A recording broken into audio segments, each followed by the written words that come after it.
Texas football takes down West Virginia, Texas volleyball remains undefeated, and the 2020 Masters tournament is fast approaching. All of this and more coming up on a College Crossfire episode. Yeah, let's do this.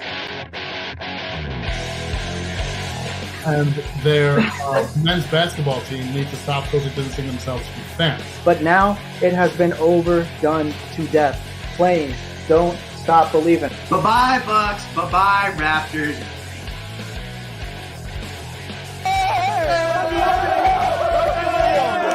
All right, let's get to it. Welcome into College Crossfire. I'm your host, Jaxie Pidgeon, and it looks like tonight's show is going to be a good one. Let's start out by introducing tonight's panel. On first base, we have returning champ, Emme Basnett. How are you? I'm great. How are you? I'm making it, girl. I'm making it. Happy to have you. And on second base, for the first time on Crossfire, we have Kinander. How are you? I'm doing awesome. I'm excited to be on and ready to get it going. Love to hear it. And on third base, we have Jordan. How are you? Doing great. Yeah, I think we got a good panel here. We should have a good show. Let's do it. Let's do it. All right. Before we get started, we're going to award some of our panelists some extra points. First up, Emme, you're going to start out with an extra point because of your stellar background. And Jordan, you're getting an extra point because of your homemade hype video that was shared on social media today. All right. Now let's get to it. This past Saturday, Texas football took on the West Virginia Mountaineers in Austin. The Longhorns took down the Mountaineers 17-13 and have now won 3 straight games. This was also the first time that Texas has beaten West Virginia at home since 2014. A key difference we have noticed over the past few games was that Keontae Ingram was not the starting running back. Rather, freshman Bijan Robinson has started for the Longhorns for 3 games straight. In the West Virginia game, Robinson got out to a hot start, having a 54-yard carry on the first play of the game.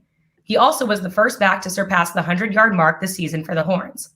While Texas has been mostly using Robinson in the outside zone, do you think Texas should make Bijan Robinson their starting running back for the remainder of the season? Emme, start us off. Yeah, I'm going to go with I think they should. I think the O-line this season especially hasn't been very good, but Bijan is best because of his quick burst off the line of scrimmage. He's really good on his feet, and he seemingly can make something out of nothing, and he's super young, so it could be really beneficial if he could be developed a little bit more by Ingram. But I don't know. I think he's just really talented, and it could be really interesting to see if he was started, especially since Ingram has had a lot of fumbles, forced a lot of turnovers. And yeah, I just think he hasn't been playing that great. So why not play who's been playing well? I think that's how it should work. So my answer is going to be yes. Sure. Young star. He's going out strong. Jason, what do you think? I'm going to say no. This Texas offense is one that doesn't exactly operate with a primary running back. Unlike other offenses in the Big 12 where the running back gets the bulk of the load on offense, Texas's offense doesn't quite work like that, especially with the way that Ellinger's been running. Now, I do not think that Bijan's role should revert back to what it was before the Ingram injury. I just simply think that they should expand his role, but not necessarily make him more of a feature back, which would take away from Ellinger, because in the last few games during the win streak, the offenses look great. But again, I would like to see more out of Bijan, maybe something more than just, like you said, the outside handoffs. So an expanded role, but not a starting role is what I would go with, at least until the end of his freshman year. All right, Jason thinks don't start him. And Jordan, what do you think? I think that they should start him. While I do think that Jason's right, that they've gone with kind of more of a committee approach this year, with Bijan Robinson serving as the change of pace back, he's been more efficient than both Keontae Ingram and Roschon Johnson. With less carries, he's gotten more yards and more yards per carry. I think that with Keontae Ingram's injury and with his fumbling problems, this could be the time for Bijan Robinson to prove himself that he can handle like a 20-plus carry workload a game, and he can be the team's premier running back. Yeah, that's a great point. Like you said, Jordan, he's been putting up the numbers, and in that even the first play of the game from this West Virginia matchup was crazy.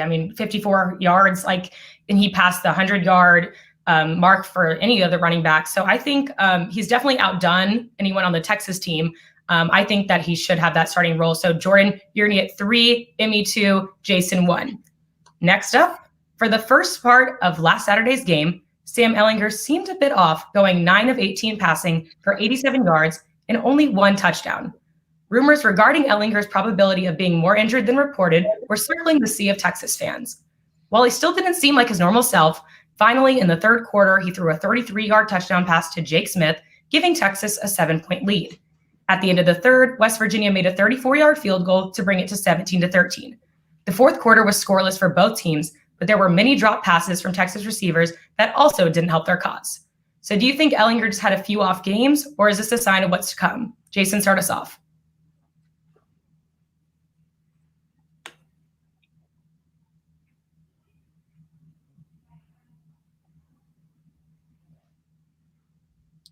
So what I'm going to say about Ehlinger is this. He has been the type of football player for this school and for this Texas team that has completely embodied everything that the university wants. And what I mean by that is Ehlinger has played every single game. Up until this point, he hasn't had any major injuries. This season, especially with a lesser wide receiving core without Colin Johnson, Devin Duvernay, Ehlinger's numbers have actually went up. So what I would say is, yes, few off games. It's obvious he's hurt. But I think that as Longhorn fans and the students especially, we need to applaud Ehlinger, especially considering the circumstances with the COVID season and the 2 early losses. He's still putting the team on his back, like I said, embodying the university. I don't think it's a sign of what's to come, especially with the bye week and a generally easier stretch with Kansas and Kansas State and Iowa State being the highlight game remaining on the schedule. So the bye week's going to be beneficial, but I think that we need to look more on the positive of Sam playing through it and on the outcome of those games, which have been all wins. Yes, and like you said, I like how you brought up those, players that are now playing in the NFL, like those people that now they're thinking, we don't have them anymore. But like you said, he's still putting up good numbers regardless. Jordan, what do you think? Yeah, he hasn't been playing great the past couple games. That might be due to injury, but I think that regardless, UT fans should probably recalibrate kind of the expectations for Sam Ehlinger. I know a lot of people went into the start of the season thinking he was going to be a Heisman contender, myself included, and that's why these performances might have seemed a little bit disappointing, but he's still winning the games, even if they're not pretty. He's putting the offense on his back, like Jason said, and I don't think that he should be classified in the same category as someone like Trevor Lawrence or Justin Fields, but I don't think that he should be either. I think that might have been unrealistic expectations, and we should just take Ehlinger for what he is, which is a solid quarterback who's winning us some football games. Sure, getting the job done when he needs to most of the time, not always, but most of the time. And, like you said, it's just a matter of, whether you're comparing him to others rather than taking it for he's playing for this team. It's an interesting point. Emme, what do you think? I'm going to have to disagree. I think until he proves otherwise, this may be a preview. He keeps missing passes, underthrowing, overthrowing receivers, and analysts continue to compare him to Tim Tebow, and I just have yet to see it. I think he's a solid quarterback, but I don't think he's all that he's cracked up to be, like Jordan was saying. They gave him so much hype in the preseason, and I still am not on the Ehlinger wave. He just needs to be more consistent until he establishes some sort of consistency, until waiting to perform at his best, or at a last minute type of play. You could blame his surrounding cast as always, but honestly, I just have yet to see an incredible performance from him this season, and I'm still holding out. So I'm going to be pessimistic and say it's a preview. It's also an interesting point. I mean, just taking it as of this season, I wonder what do you think about the past seasons? Is it just this season that you thought that way? Honestly, I've just never been a fan of Ehlinger. I think he's an all right quarterback. I just have never, people always talk about the NFL, him being a sleeper pick or him going far. And I'm just I see none of that in his future. Maybe I will eat my words. I hopefully do. I want Texas to succeed. But I think we pump so much fame behind these people. And then I don't see them perform super well. I mean, you can say that you can say, oh, look at the stats, Emme. But honestly, I see him perform when the pressure is on. He's scrappy. He's okay in the pocket.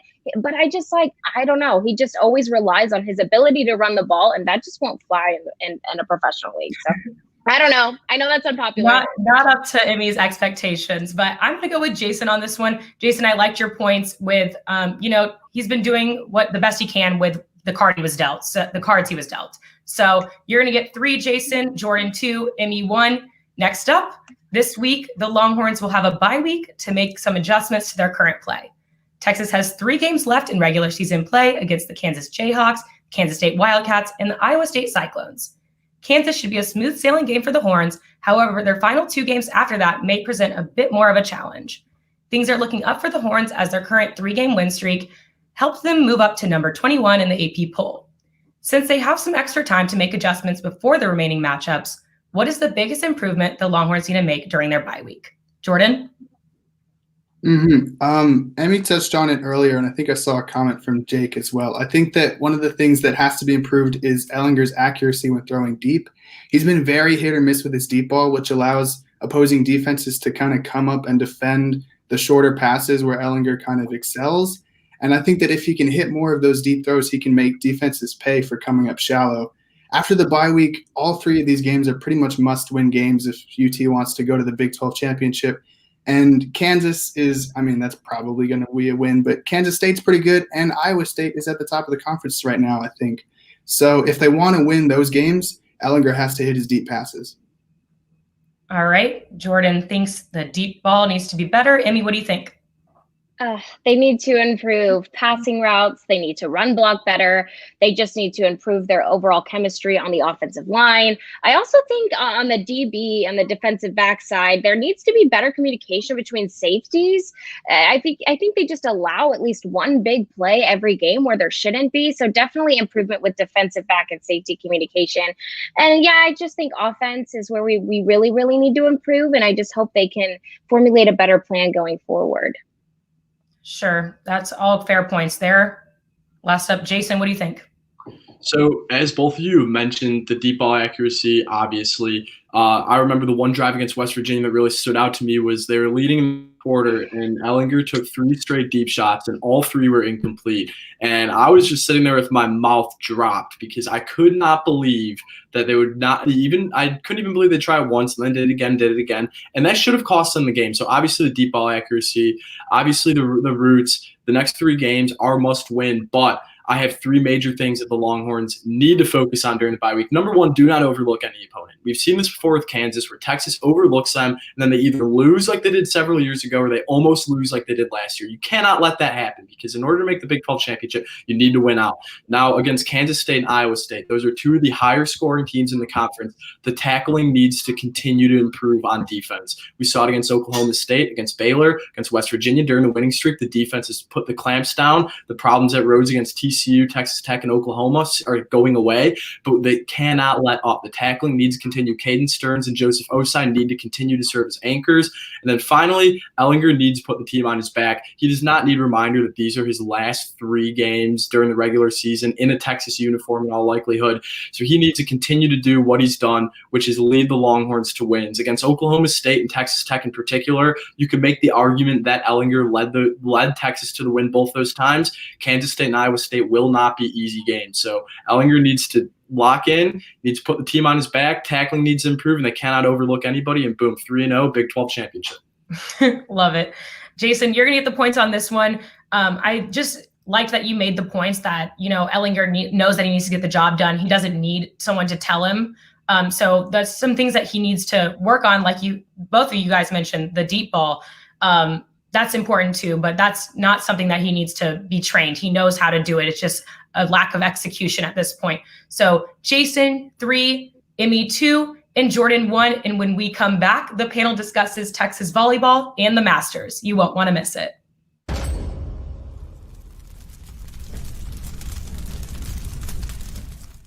Men's basketball looks for a key win against Iowa State. Women's basketball is tested against the number 2 team in the nation. The Longhorns had a dominant pitching performance in the latter half of the game, led by Pete Hansen. I get to say some of the most exciting words in football. The Cincinnati Bengals are on the clock. And picking for Texas started the 3rd with the lead and continued to gain momentum on defense. Hello and welcome into the first social distancing college press box ever. You're watching a live sports presentation of Texas Student Television. It's a lovely evening in Austin. Texas Longhorns, Texas A&M Aggies. This is a rivalry game, high intensity, high scoring. Puck drop, we're off. Both of these teams are very fast. Big collision on the wall there. Now a little advantage for Texas. Shot in the middle.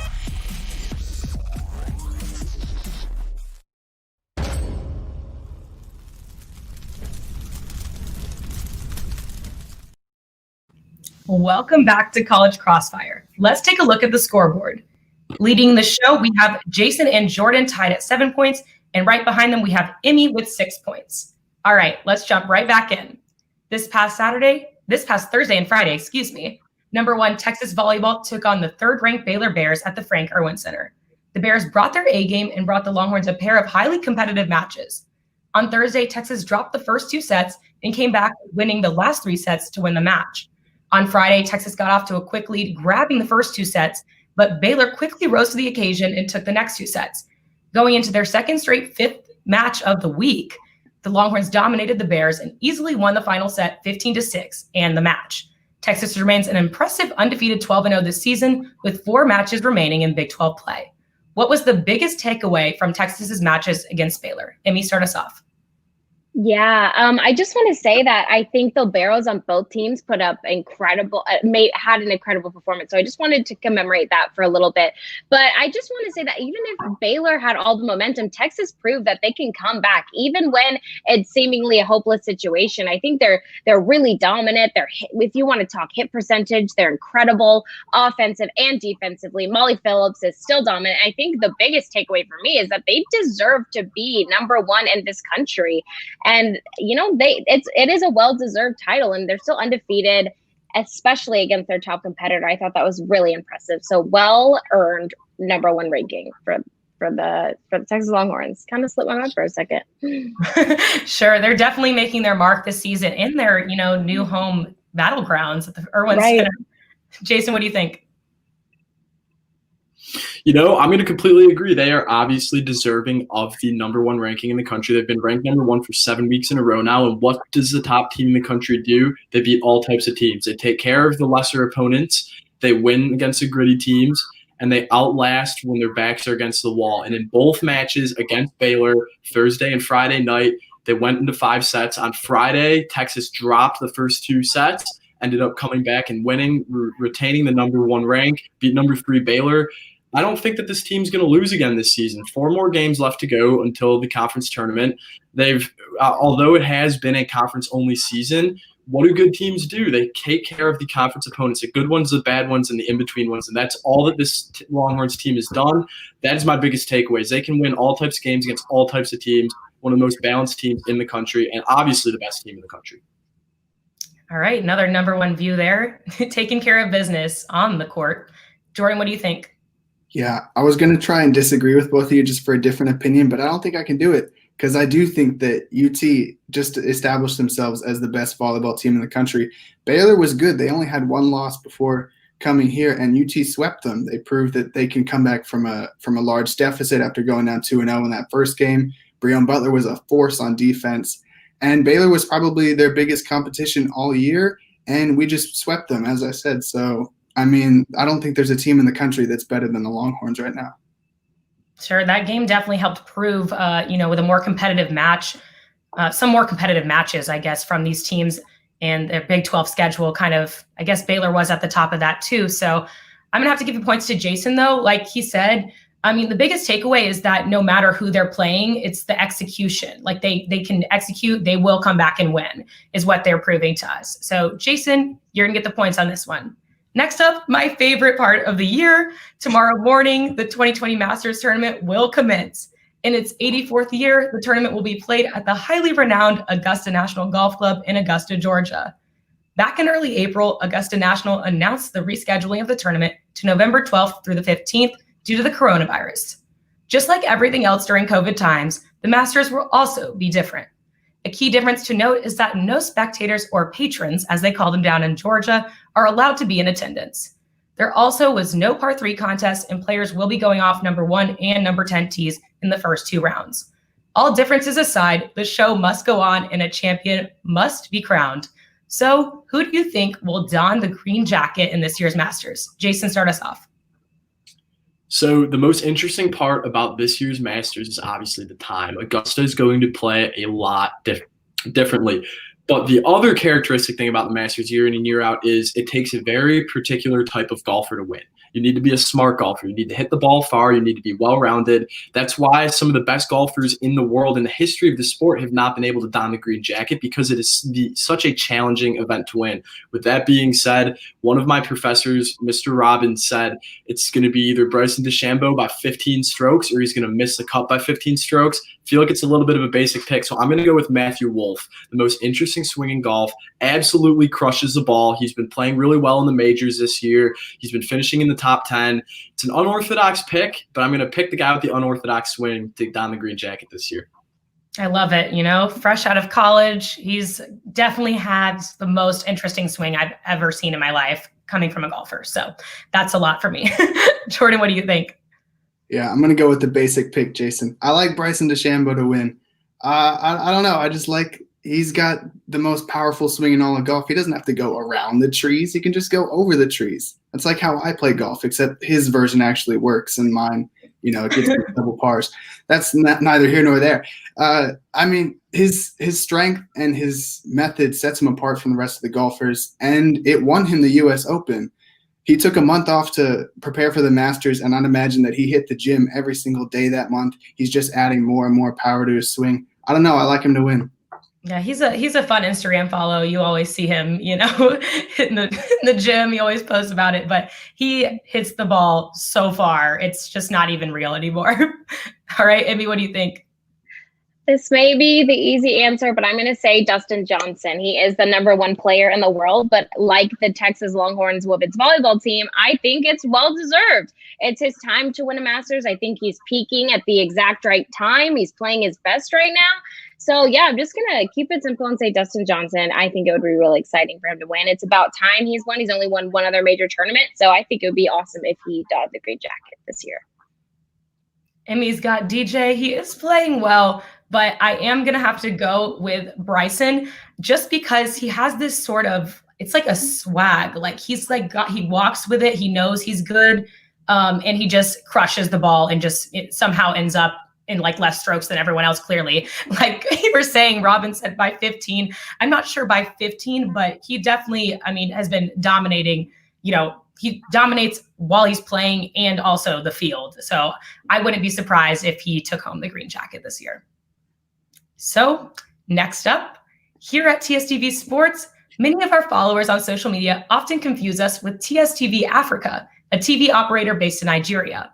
Because of this, we often get questions asking us about the latest Nigerian soccer matchup, and tonight we're going to dive into it.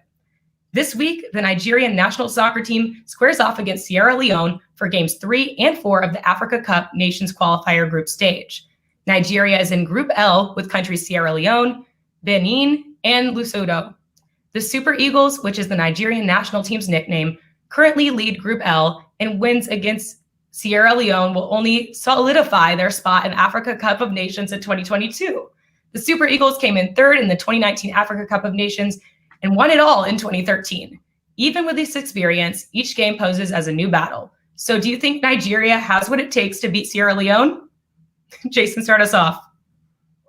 Or sorry, Jordan. Absolutely. Oh, okay. Oh, do I go? Yeah, sorry about that. Oh, my bad. Of course, yeah. Definitely Nigeria can take Sierra Leone. They should be able to qualify for the AFCON with ease, I think. They already won their 2 previous qualifying matchups against Benin and Lesotho. They scored 6 goals in those 2 games, and they came away with 2 wins, whereas Sierra Leone in their other 2 qualifying matchups had a draw and a loss and only scored 1 goal, I'm pretty sure. And I don't know. Nigeria just looks better. They do play twice. 1 home and 1 in Sierra Leone. That 1 in Sierra Leone might be a little bit more difficult, but I don't know. I still think that they should be able to come away with a win in both, and they should qualify for the AFCON. All right, Jordan's got Nigeria. Like you said, high-scoring games, so very interesting. Emme, what do you think? Yeah, no question. But it should prove to be a really interesting game since this matchup is they're so well matched up. Like Sierra Leone at ranked 31 and Nigeria ranking just behind at 32. It should be super interesting. Yes, like Jordan was saying, have the advantage for one of the games that it's a home game, and the players were stressing the importance of winning at home because it is harder to win away. But I just have full confidence that they're going to be able to clinch both wins. And it's super important for them to win. I think the fans, the encouraging them. The players have said over and over again that they want to win this, not just for their fans, but for their country. And Musa, the team captain, is super confident. So therefore, I'm really confident. Let's go Nigeria. Emme is confident in Nigeria. Last up, Jason, what do you think? I am going to go against the grain, and I'm going to say that Sierra Leone wins in an upset. 2020 has been a crazy year, and what would make it more crazier than Sierra Leone defeating Nigeria in an African Cup World qualifying game? I did a little bit of research on both teams. Sierra Leone, their top scorer, Mohamed Kalon, is widely renowned as the most famous football player from Sierra Leone. When you match up the two countries, Nigeria is much bigger. When you're looking at a matchup, typically an international game, you look to see which country is bigger, which one has more famous players playing in Europe. Obviously, that's Nigeria. But like I said, 2020 has been crazy. I'm going to say Sierra Leone wins. Maybe they get Nigeria on a bad day. They match up very well, but anybody that doesn't really know too much about soccer and only follows the World Cup would say Nigeria because they're a recognizable team with the bright green jerseys in the World Cup. I'm going to go against that. Say Sierra Leone wins.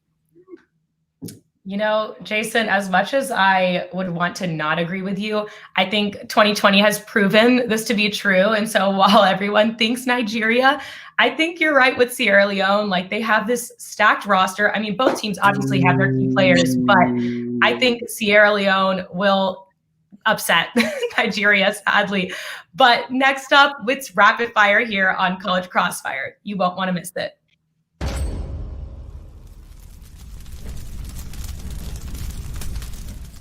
Good pocket protection. Look at that. It's a cheat. Gotta keep studying Astros film.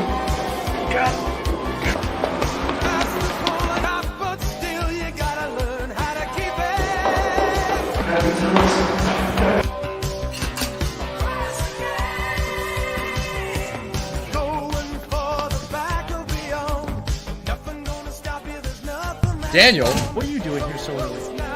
I slept great.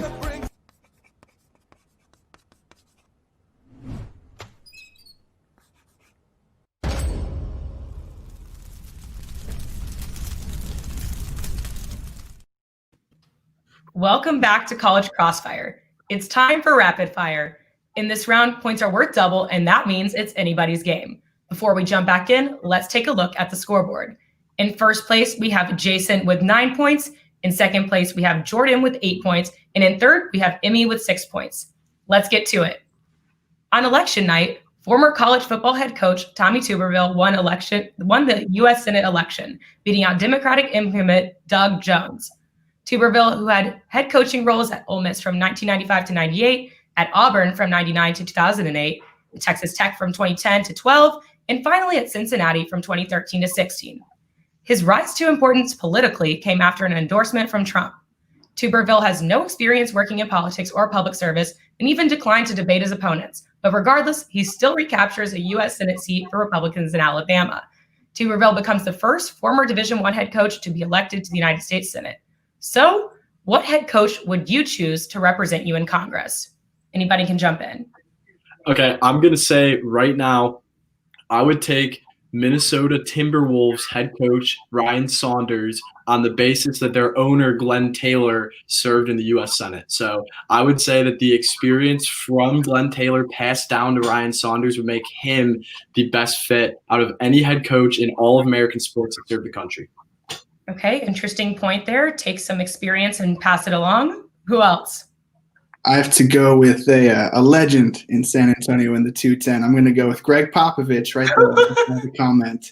Yeah, I think that any man who wins 5 championships is good to lead any seat of power in my eyes. But I also think that he's really politically savvy. He's got a lot of opinions, and, he's pretty old. So that means he's pretty wise, right? I don't know. But yes, I'd say Greg Popovich. All right, Jordan's got Pop. Emme, what do you have? I just am going to go with Mark Cuban. Even though he's a Republican and I myself am more of a Democrat, I think he's really smart. He's really good with money. It would be really interesting. He already has dipped his toe in politics before, so he probably has experience and can navigate the realm. I say that with a little bit of a saddened heart, but yes, Mark Cuban. He's been more Democratic recently. Very true. Yes. Very true. So, while I do love Cuban, I'm going to have to go with Jordan on this one. Pop, he is very set in his ways. I think he could get the job done and just kind of power through. Even though I'm a Mavericks lady myself, I think he would kill it. All right, next up. Yesterday, the University of Texas El Paso announced that they are moving their November 21st matchup against Alabama Birmingham to Midland, Texas, and moving it a day ahead to November 20th. This game will take place at the Grand Communication Stadium that plays host to the football and soccer teams of Robert E. Lee High School and Midland High School. A key damper to the plan is that no fans are allowed to attend. The game will be an 11 a.m. kickoff so that the Midland versus Lee High School game can still be played on the same field later that evening. The change in location came from continued concerns about COVID-19 in the El Paso area. So, if you could choose, what game would you want at your high school football stadium? Anyone can jump in. I'm going to have to say Nigeria versus Sierra Leone. I think that would be incredible to watch, especially since Nigeria is going to win. I think that would be incredible for our TSTV fans as well to have that game, and we could be on the field reporting over it. So I think that would be my game. You know, international in your hometown. I loved it. All right. Who else? All right. From my home high school, there's only ever been like one notable alumni, and that's Priest Holmes, Kansas City Chiefs running back. So I would bring him back and have an alumni game for the Marshall High School, although he'd probably be the only good person there. Everyone else would just be kind of like, you know, they were third stringers in college or they didn't even go to college. And so it would just be a whole bunch of scrubs and then also Priest Holmes. So whoever's on the team with Priest Holmes automatically wins. I think that would be a pretty entertaining matchup. It would just kind of turn into like a meet and greet with Holmes, you know, Yeah. on the high school field. Jason, what do you think? So I went to St. Ignatius College Prep in downtown Chicago, and our football field, beautiful, overlooks the entire skyline of the city. So give me Chicago Bears against the Arizona Cardinals. I'll tell you why about the Arizona Cardinals, because their founder, William Bidwell, went to St. Ignatius. So give me a little bit of a Ignatius revenge game, so to speak. The team that he founded against Chicago's home team, be great. City of Chicago in the background, maybe a little bit of fans in attendance. I love it. You know, I like the, you know, you got the alumni there too, kind of digging into Jordan's there. But I'm going to have to give Emme the points on this one. I think bringing this international soccer game to your hometown, like, come on, like it can't get much better than that. I'm not even a soccer lady myself, but you got Nigeria and Sierra Leone. It can't get much better than that. All right. Finally, this past Saturday, the Notre Dame Fighting Irish took down the then number 1 ranked Clemson Tigers and also handed them their first loss of the season. Their double overtime 47-40 victory over the Tigers in South Bend, Indiana was clearly an exciting one for the Irish. A sea of humanity, aka Notre Dame students and fans, rushed to the field when the time ran out, and that was the celebration of the upset. There was only one problem, and that is that we are still going through the COVID-19 pandemic, and unmasked people packed in with players and coaches on the field. Because of that, Notre Dame has implemented mandatory coronavirus testing for students and strict penalties for those who don't comply. That being said, what kind of celebration do you think Irish fans should have done instead of storming the field? Anybody can jump in. I think that they should put, you know how they kind of take big events nowadays that used to be in big crowds and they put them on Zoom chats, just have one giant Zoom chat on the Jumbotron of the stadium, have everyone storm the field in there instead of, you know, risking everyone's safety and anything like that. I mean, did you see that crowd of people? I mean, Corona's putting up Wilt Chamberlain numbers in that crowd. In the Zoom chat, you know, everyone's safe. Everyone's in their own areas. They can mute and turn off their camera whenever they like. And it's still at the football stadium because it's still in the Jumbotron. All right. You know, kind of turn into that like virtual fan aspect, you know, that we've been doing at the other games. Who else? Give everyone one of those giant blow-up bubbles. Their big celebration. I think he's got a little bit of a lag. Emme, go ahead. Yeah, I'm gonna keep going. I'm sorry, Jason. No, one of those giant blow-up bubbles, and then everyone can run on the field like hamsters, but that way that no one will spread COVID because it'll be contained. I don't know how you would execute that, but I'm sure you could find a way. You're confined to your own bubble. Really fun. Right. All right, Jason, what do you think? All right, some of my best friends in the whole world go to Notre Dame. They rush the field. Now they have to get tested. So what I'm going to say is what Notre Dame, what their students, what their staff should have done to celebrate the win is just like any other good Catholic, go to church the next morning. Sunday morning mass, whether it be live stream or in person, social distance, celebrate the Irish win. No shortage of churches in South Bend. The most popular Catholic school in the world potentially. I'm going to say go to church, just like my mom would tell me. Slay King. All right. You're going to get the points on that one, Jason, and the win. Congratulations on the win and your first ever appearance on College Crossfire. That being said, it's time for FaceTime. Jason, take it away.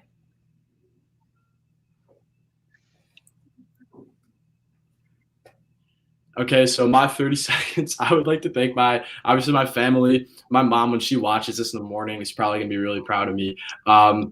I'd like to thank my friends. I'd like to thank God. I'd like to apologize for God if my church comment was offensive. And I would like for everybody to say that I would like for everybody to enjoy the bye week. We don't know what's going to happen against Kansas. In true Texas fashion, we might lose, but let's just enjoy the not losing for this weekend. Watch some Nigerian soccer and ride until Thanksgiving. We're only about a little over 2 weeks away from Thanksgiving, my favorite time of the year. So, yeah. Yes, all great points. Thanksgiving, bye week, a win for everyone. All right. Thank you guys for tuning in to tonight's episode of College Crossfire. As the season of giving approaches, consider donating to us at TSTV. Our Horn Raiser campaign is underway, and we are looking to raise $6,500. To contribute to us at TSTV, visit www.hornraiser.utexas.edu and scroll down until you find our campaign, the Texas Student Television of Tomorrow. And also, I would like to give a shout out to our veterans. Happy Veterans Day. Thank you to all of our heroes. Don't forget to follow us on social media at TSTV Sports on Twitter and Instagram. Lastly, be sure to wake up with the 1-0 Sports Show Friday mornings at 10 a.m. From all the panelists in our virtual studio and our virtual master control, I'm Jaxie Pidgeon. Have a wonderful evening.